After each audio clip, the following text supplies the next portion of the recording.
in the past 2 years, nasa radar ka naman naming lahat as Yeah. showbiz reporters, no? And you handled yung mga pains mo maturely. Mm-mm. Thank you. Where are you now in the spectrum of forgiveness, yung mga ganon? I mean, I don't know if I should mention names, pero, uh, I'm sure everybody knows. everybody knows. Yeah. Pero, nasan ka na doon? Like, parang, uh, nandun ka ba sa point na parang, okay na kasi masaya naman na ako eh. I think it's a process eh. Mm. I can tell you, para lang magmukhang mabuti at para maging maganda lang yung pangalan ko, I can tell you, you know what? Okay na ako, I'm happy, I don't care, blah, blah, blah. But that's not the truth eh. Yeah. It's a process. It's a process.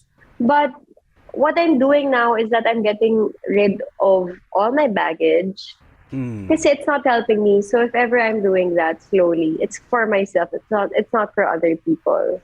So right now, if you see me, I'm lighter because mas wala na akong bagahe.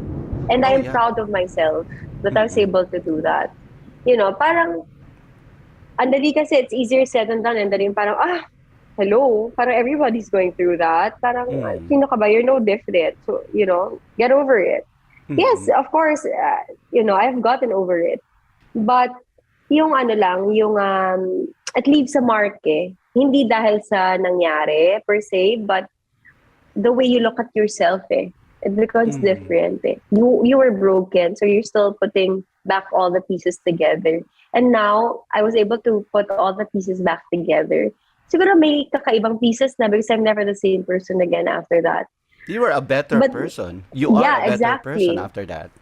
Oh, exactly. So right now, I was able to, slowly get rid of my baggage for me. So I'm lighter. Maraming nakarelate nung Oh, tsaka, sa nangyari sa'yo I in the mean, past 2 years, ha? I'm not saying I'm doing everything right, but kung sino man yung nakaka-relate sa akin or maybe could also bring me enlightenment, I'm open to it because right now, we all need connection, human connection. Mahirap And I nun, think that's a positive side of social media. Very difficult kasi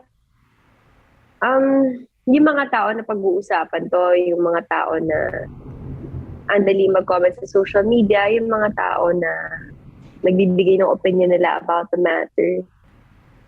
Pagkatapos nilang sabihin yung mga words na yon that could affect me or other people, they just go on with their lives. Ako, uwi ako sa bahay, nandun pa rin yung pain. So, magkaiba yun. Ako, dala-dala ko pa din siya eh. So, parang,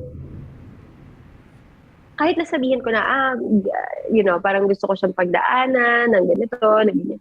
Parang feeling ko, you can't really, by signing up to be in the public eye, you can't really avoid it eh. I've come into terms with that already since bata pa ako. I'm an open book because I'm an artista and I signed up for this. So, it's ayun mo yun, parang yung moment pa lang na nag-decision ako and may acceptance na gano'n, dun pa lang parang nag-umpisa na yung parang decision ko what to share and what not to share. Kasi I feel like nasa sa tao pa rin yun eh. If you share this on social media, of course, you're giving them the license to to be able to say things about you. You're giving them the license to meddle or intervene because may shinare ka eh. And sa totoo lang naman, Nelson, may shinare naman talaga ako na black picture. Shinare ko yun eh. Because I was in so much pain. Yeah. So the mere fact that I did that, medyo may na-share na ako. Okay, kahit paano, nabigyan ko sila ng lisensya na may sabihin. If you ask me if I regret it, I don't because that's how I felt. That I was just respecting or parang somehow acknowledging what I was feeling and I guess standing up to someone who was a bully to me in the relationship. Just to be clear, the guy. So, because parang for me, parang I just couldn't take that disrespect already. And I had to stand up for myself. That was the only thing. But after that, wala naman akong ginawa. So parang ang iniisip ko lang, parang even though mahirap siya pagdaanan in the public eye, it taught me so much about myself. I learned so much about myself and what I'm capable of and how powerful I am as a woman. And that I was able to probably inspire other women to stand up for themselves also, especially against men who are disrespecting them. Somehow parang I was able to empower them and not treat themselves as victims. Kung magkasalubong ba kayo, like, how would you, I don't know if it's going to be an awkward moment. I will just hold my head up high kasi ako yung walang ginawang masama.